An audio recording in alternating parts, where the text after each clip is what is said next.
కొందరు వాక్యాన్ని తృణీకరించరు, వింటారు, అంగీకరిస్తారు, కానీ వాక్య ప్రకారం జీవించరు. అలా వాక్య ప్రకారం జీవించలేకపోవడానికి దేవుని వాక్యం చెప్తున్న కారణాలేంటో చూద్దామా? మొదటిది, మనుషులను మెప్పించే క్రమంలో ఉన్నవారు వాక్యాన్ని పక్కన పెట్టేస్తారని యోహాను సువార్త 5:44 రాయబడింది.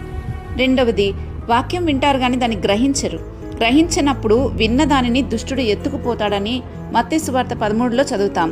మూడవది, ఈ లోకపు చింతలు, ధనమోహాలు మనల్ని వాక్య ప్రకారంగా జీవింపనివ్వవని అక్కడే 13 చదువుతాం. నాలుగవది, అభ్యంతరాలు. వాక్యం నిమిత్తం ఏదైనా శ్రమ, కొంచెం కష్టం రాగానే వెంటనే అభ్యంతర పడిపోతాం. ఎలాగంటే పేతురు భయపడి యేసుక్రీస్తు ఎవరో నాకు తెలియదు అని అభ్యంతరపడినట్లు.